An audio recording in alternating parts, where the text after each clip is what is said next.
Good morning student. ये हमारे class 11 Hindi medium के चैप्टर 2 का लेक्चर 3 है। ठीक है, आज हम देखिए क्या पढ़ेंगे। आज हम पढ़ेंगे कि वैद्युत चुंबकीय विकिरण क्या होती है। ठीक है, वैद्युत चुंबकीय विकिरणों की प्रकृति क्या होती है और जो तरंग के बारे में बात कर रहे हैं तो तरंग में कौन कौन सी टर्म्स आती हैं, कौन कौन सी ऐसी चीजें आती हैं जो कि हम नहीं जानते हैं। तो सबसे पहले हम पढ़ते हैं वैद्युत चुंबकीय विकिरण की प्रकृति। ये हमारा फर्स्ट टॉपिक है। देखिए छोटे छोटे बहुत सारे टॉपिक है, कुछ पार्ट सीबीएसई ने इस बार हटा दिया है लेकिन हम लगभग सभी चीज को कवर करेंगे। तो वैद्युत चुंबकीय विकिरण की प्रकृति से आप क्या समझते हैं। ठीक है, जैसे हमने रदरफोर्ड का मॉडल पढ़ा था, तो रदरफोर्ड के मॉडल में हमने क्या कहा था, जो मैक्सवेल था उसने रदरफोर्ड के मॉडल का विरोध किया था, क्योंकि जब इलेक्ट्रॉन गति कर रहा है नाभिक के चारों ओर, तो इलेक्ट्रॉन जब नाभिक के चारों ओर गति करता जा रहा है तो इलेक्ट्रॉन कैसे आवेशित कण है, तो जब आवेशित कण त्वरित होता है तो क्या होता है, वो अपनी ऊर्जा को विकिरण के रूप में उत्सर्जित करता है, यानी उससे कुछ एनर्जी बाहर निकलती है। तो यदि उसकी ऊर्जा बाहर निकलेगी तो ऊर्जा कम हो जाएगी, और ऊर्जा कम हो जाएगी तो उसको धीरे धीरे धीरे जो वो कोश में चक्कर लगा रहा था उससे उसका रास्ता भटक जाएगा। रास्ता कैसा हो जाएगा, सर्पिलाकार होते होते और उसे कैसा हो जाना चाहिए, नाभिक में गिर जाना चाहिए। और यदि वो नाभिक में गिर गया तो परमाणु की संरचना गलत हो गई। ठीक है, तो विद्युत चुंबकीय विकिरण की प्रकृति के बारे में मैक्सवेल ने ही समझाया था। उसने क्या कहा कि जब आवेशित कण को त्वरित करते हैं, तो जब आवेशित कण त्वरित होता है तो उस टाइम पर चुंबकीय व वैद्युत क्षेत्र उत्पन्न होते हैं। ठीक है, क्या कहता है मैक्सवेल कि आवेशित कण को जब हम त्वरित करते हैं तो चुंबकीय वैद्युत क्षेत्र उत्पन्न होते हैं, और जो तो चुंबकीय वैद्युत क्षेत्र उत्पन्न होते हैं और तरंगे संचरित होने लगती हैं। ठीक है, और ये जो तरंगे हैं वो विकिरण के रूप में उत्सर्जित होती हैं, इन्हें हम वैद्युत चुंबकीय विकिरणें कहते हैं। ठीक है, अब ये जो विकिरणें होती हैं जिनको कि हम इलेक्ट्रोमैग्नेटिक रेडिएशन कहते हैं, ये मतलब बहुत वास्ट टॉपिक है कि जो इलेक्ट्रोमैग्नेटिक रेडिएशन है या वैद्युत चुंबकीय विकिरणें हैं ये कैसी होती है, इनको चलने के लिए किसी माध्यम की आवश्यकता नहीं होती। जैसे जल तरंगे हैं, ध्वनि तरंगे हैं, जल तरंगों जल से मिलकर बनी हुई है। तो वैद्युत चुंबकीय विकिरणें जो है ये निर्वात में गति कर सकती हैं, इनको चलने के लिए माध्यम की आवश्यकता नहीं है। और ये जो गति करती है वो प्रकाश की गति से करती है। प्रकाश जो है, लाइट जो है, लाइट की गति क्या होती है, लाइट की गति को हम बताते हैं c से। c = 3 × 10⁸ मीटर पर सेकेंड, 3 × 10⁸ मीटर प्रति सेकेंड। ठीक है, तो ये प्रकाश की गति से संचरित होती है। ये पॉइंट्स आपको मतलब समझने हैं और फिर लर्न करने हैं। तो क्या हुआ कि आवेशित कण यदि त्वरित हो रहा है, तो आवेशित जब कण त्वरित होता है, ये गति करता है, तो उस टाइम पर वैद्युत और चुंबकीय क्षेत्र उत्पन्न होते हैं। लेकिन जो वैद्युत और चुंबकीय क्षेत्र उत्पन्न होते हैं वो परस्पर एक दूसरे के लंबवत। यदि मान लो कण ऐसे गति कर रहा है, तो आवेशित कण यदि गति कर रहा है तो उसकी गति का डायरेक्शन यदि ये है तो चुंबकीय कण ऐसे, चुंबकीय क्षेत्र ऐसे होगा या विद्युत क्षेत्र ऐसे होगा। ये दोनों आपस में तो एक दूसरे के लंबवत होंगे ही होंगे, लेकिन कण के भी परस्पर लंबवत होंगे।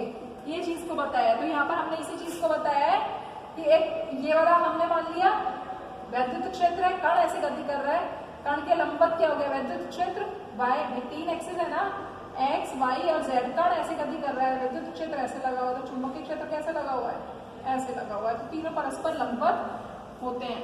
ठीक है, अब किसी भी वैद्युत चुंबकीय विकिरण की लिए जो हम c निकालते हैं, प्रकाश की गति जो निकालते हैं, वो किसका गुणनफल होती है, उसकी आवृत्ति और तरंग दैर्घ्य का गुणनफल होती है। तो ये एक फॉर्मूला है जो कि आपकी कैलकुलेशंस में काम में आएगा, c = न्यू लैम्डा। ठीक है, अब ये यहाँ पर c तो क्या है, प्रकाश की गति है जिसका वैल्यू आपको याद रखना है 3 × 10⁸ मीटर पर सेकेंड। लेकिन ये न्यू क्या है, लैम्डा क्या है, तो इसको समझने के लिए हमारा सेकंड टॉपिक है दैट इज विकिरण की तरंग प्रकृति से संबद्ध टर्म। कि जो विकिरण है वो कैसी होती है, तरंग के रूप में गति करती है। तो यदि वो तरंग के रूप में गति करती है तो तरंगे कैसे चलती है, ऐसे चलती है। देखो ये मैंने यहाँ पर तरंगे बनाई है, तरंगे इस तरीके से गति करती जा रही है, आगे आगे आगे बढ़ती चली जा रही है। तो यहाँ पर देखिए सबसे पहली टर्म आती है लैम्डा। लैम्डा को कहते हैं तरंग दैर्घ्य। तरंग दैर्घ्य क्या होती है, तरंग दैर्घ्य इज कॉल्ड लैम्डा। कि दो क्रमागत श्रृंगों और गर्तों के बीच की दूरी। देखो ये जो है ना, ये जो इसके ऊपर है, यदि तरंग ऐसे ऊपर जा रही है तो ऊपर जा रही है तो ये जो ऊपर वाले पार्ट है, जो इसका टॉप है, टॉप मोस्ट पॉइंट है, दैट इज कॉल्ड शंख। और जो सबसे नीचे वाला पार्ट है उसको हम कहते हैं गर्त। तो दो क्रमागत शंख हो गई। ये तो एक तरंग कहाँ से चालू हुई, यहाँ से चालू हुई है यहाँ तक, फिर दूसरी तरंग यहाँ से यहाँ तक चालू हुई है, फिर तीसरी तरंग यहाँ से यहाँ तक चालू हुई है। तो एक तरंग में कितने शंख है, एक ही शंख है, और एक तरंग में कितना करता है, एक ही करता है। तो दो क्रमागत शंखों के बीच की जो दूरी है इसको हम क्या कहते हैं, इसको हम तरंग दैर्घ्य कहते हैं। या दो क्रमागत गर्तों के बीच की दूरी को हम क्या कहते हैं, तरंग दैर्घ्य कहते हैं। इसे हम angstrom, nanometre, metre, centimetre, picometre किसी में भी निकाल सकते हैं। ठीक है। दूसरा है आवृत्ति। आवृत्ति को हम न्यू से बताते हैं। ठीक है। आवृत्ति का मतलब क्या होता है, एक बिंदु से, किसी भी बिंदु से एक सेकंड में गुजरने वाली तरंगों की संख्या, एक सेकंड में किसी भी पॉइंट से गुजरने वाली तरंगों की संख्या क्या कहलाती है, आवृत्ति कहलाती है, जिसकी यूनिट है हर्ट्ज। ठीक है। तीसरा है वेग। तरंग का वेग, हम कहते हैं ना तरंग चल रही है उसका वेग। तो वेग क्या होता है, एक सेकंड में तरंग द्वारा तय की गई रेखीय दूरी, जिसको हम मीटर पर सेकंड में निकालते हैं। ठीक है।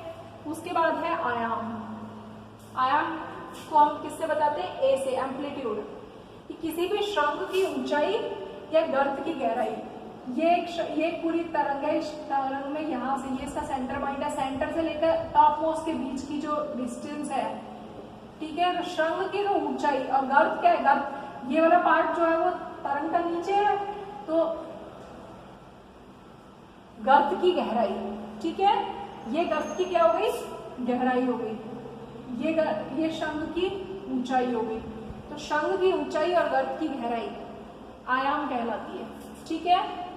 फिर आती है तरंग संख्या, जिसको हम बोलते हैं न्यू बार। देखिए इसके ऊपर जो डंडा लगाया हुआ है इसको हम बोलते हैं न्यू बार। ठीक है। जो तरंग संख्या होती है वो तरंग दैर्घ्य का व्युत्क्रम होती है, यानी लैम्डा का इन्वर्स होती है। ठीक है। लैम्डा क्या थी, तरंग दैर्घ्य। तरंग दैर्घ्य का व्युत्क्रम जो है उसको हम किससे बताते हैं, न्यू बार से बताते हैं। ठीक है। अब आप देखिए, अभी आपको बताया कि जब कोई कण, आवेशित कण गति करता है तो वो विद्युत क्षेत्र, चुंबकीय क्षेत्र उत्पन्न करता है और वो तरंगों के रूप में संचरित होता है, और ये सब एक दूसरे के परस्पर लंबवत होते हैं। तो जो विद्युत चुंबकीय विकिरणें निकलती हैं किसी भी कण से, किसी भी स्रोत से, तो उनका उत्सर्जन कैसा होता है, हमेशा कंटिन्यूअस होता है, सतत होता है। ऐसा नहीं कि विकिरण निकली या फिर थोड़ी देर बाद रुक गई, ऐसा नहीं, वो लगातार निकलती रहती है। तो ये जो लगातार विकिरणें निकलती हैं उसे हम क्या कहते हैं, उसे हम कहते हैं स्पेक्ट्रम। ठीक है।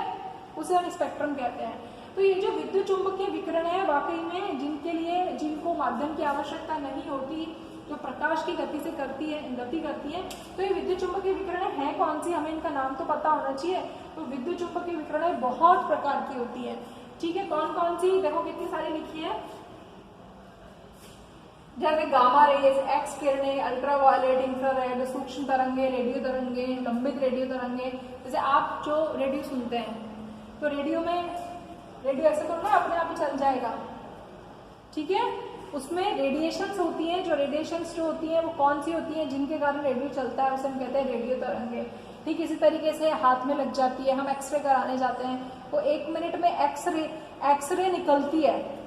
जैसे ही वो, जहां पर आपका हाथ टूटा होता है, 2 मिनट के लिए वहां पर एक रे आती है, वो जैसे ही एक मशीन गिरती है उसमें से तुरंत रे निकलती है और वो आपकी बॉडी के अंदर पेनिट्रेट कर जाती है। तो वो रे कौन सी होती है, एक्सरे। ऐसे ही अल्ट्रावायलेट रे, वायुमंडल में जो ओजोन लेयर है वो क्या करती है, अल्ट्रावायलेट रेस को पृथ्वी पर आने से रोकती है।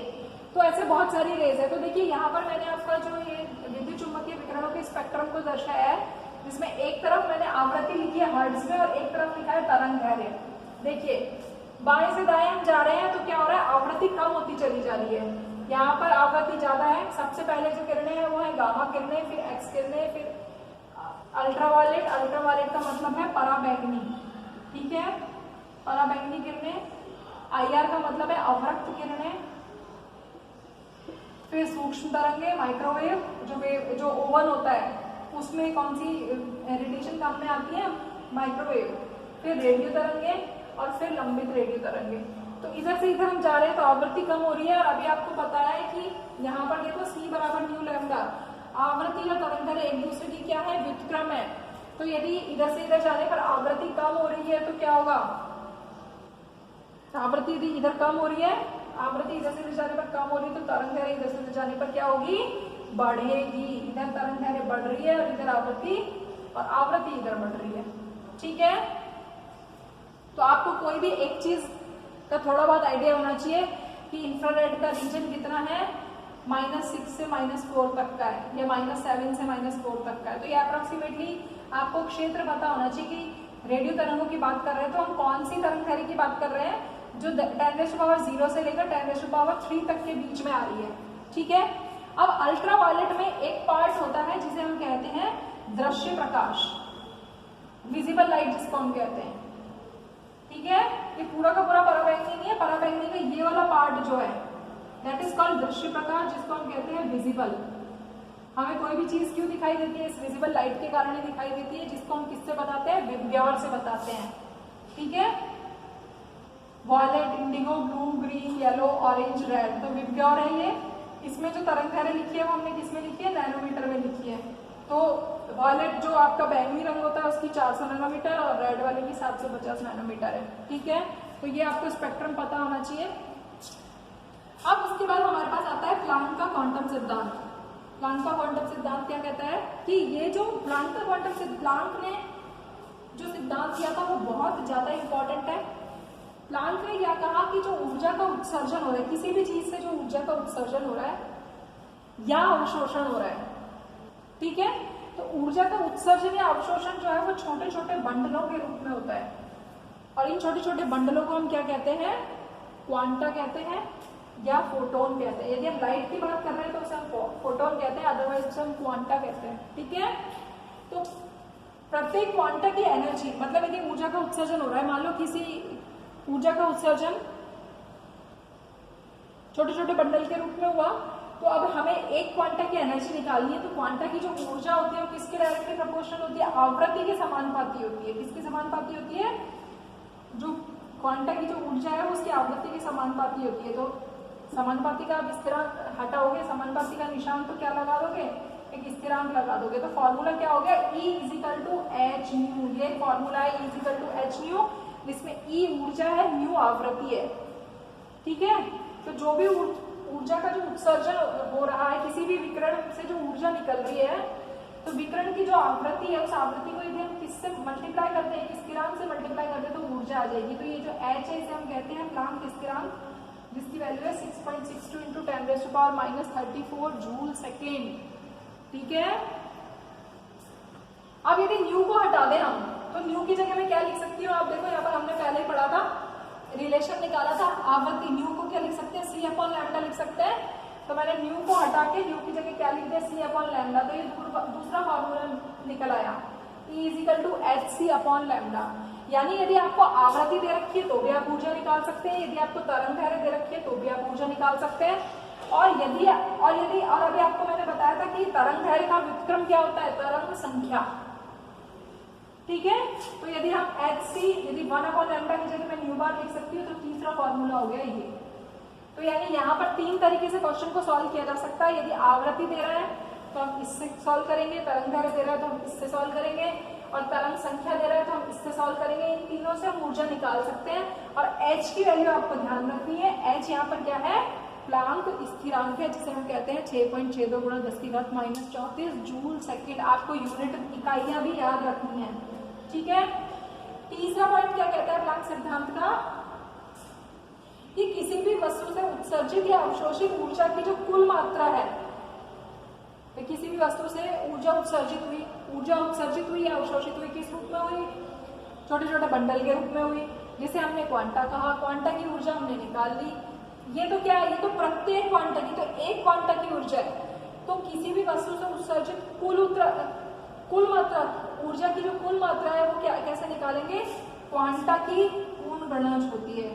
यदि 10 क्वांटा निकले हैं तो n की वैल्यू कितनी हो जाएगी, 10 हो जाएगी। तो E की वैल्यू क्या हो गई, E = nhν। एनर्जी तो उतनी है, ये तो एक क्वांटा की, यदि n की वैल्यू 1 है, ये तो एक क्वांटा की है, और n का मतलब 2, 4, 6, 10, 8 पूर्णांक है n। ठीक है, तो इस तरीके से इससे हमारे बहुत सारे जो एग्जाम्पल्स हैं वो सॉल्व होंगे। तो आप इसको एक बार पढ़ेंगे और अपनी बुक में जो भी क्वेश्चन आंसर्स दिए हुए हैं उन्हें सॉल्व करने की कोशिश करेंगे।